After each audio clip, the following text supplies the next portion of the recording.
It was here in Extras casting calls I discovered I could get picked as normal white girl on a date.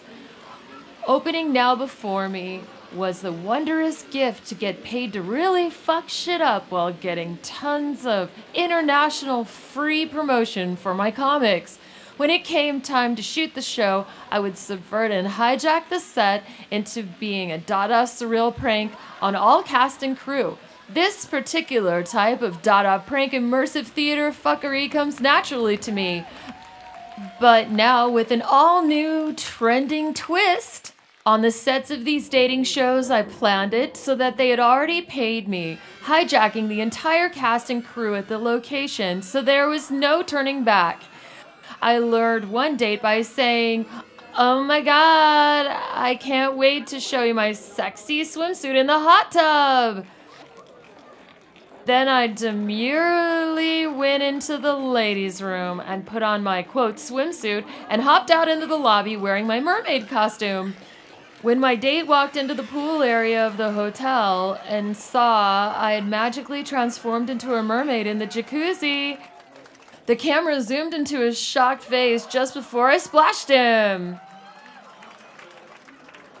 When he tried to talk to me, only replying in mermese, making high shrieks and trills like a dolphin. Even though they knew I was trouble, I made for good TV, so they tried to match me up with that balloon guy, a wacky date. His fed lines were, "What would be your dream wedding?" It was his birthday. He was holding a cake. "I want to be married in a cave, hanging upside down in a bat wedding dress while eunuchs sing arias by a blood fountain." I responded cheerily. I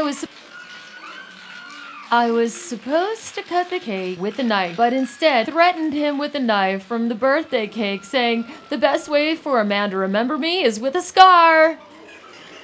For clothing, the dude was wearing all balloons. I screamed, and holding the knife like Norman Bates, lunged at him and stabbed all the balloons, popping them all with the knife till he was naked except for his tidy whities.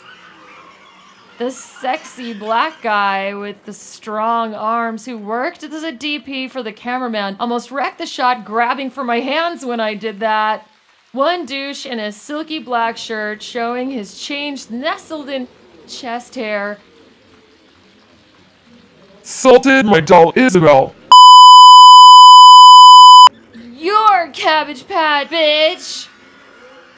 This particular show, The Fifth Wheel, had superimposed laser beams coming out of my eyes, made my face on fire, and turned my voice demonic. They also made my ears turn into bat wings and my head fly off while shrieking. I was so overwhelmed with joy.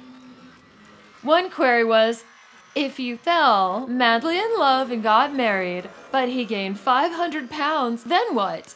My answer was, then my husband would be a gelatinous mass with a secret surprise skeleton center. I did hexes and witchcraft and emasculated everyone all the time, saying my ideal man would be an elf. Even with this abuse, on most of the shows, the dudes kept picking me over the other girls. It was astounding.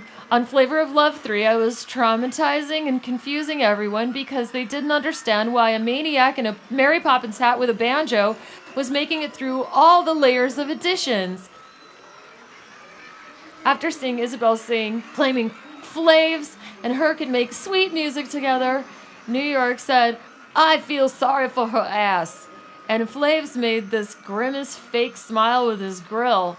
Little did they know I was a cartoonist with Eric Reynolds and Kim Thompson at Fantagraphics behind me, rallying up everyone to vote me into the mansion. Though at the last minute, when I didn't get in, I was a little relieved that I didn't have to be what was starting to seem like a women's prison. The other, quote, winners being the lady who won by twerking on a dumpster, the lady who shot her video going through the McDonald's drive-thru while her wiener dog licked special sauce out of her cleavage, and the return lady from Flavor of Love 2 who had pooped on the floor. My publicity stunt went global and is still viral, so it worked. When Meat Cake Bible came out in 2016, Vice magazine asked me interview questions about these shows, and they were on more than 10 years ago now. The ultimate purpose of hijacking these dating shows was fulfilled when at a comic book signing in Portland at Reading Frenzy, adorable, nerdy, and goth girls showed up to get Meat Cake signed because they saw me on Blind Date. I did every dating show I could up until the minute I left LA.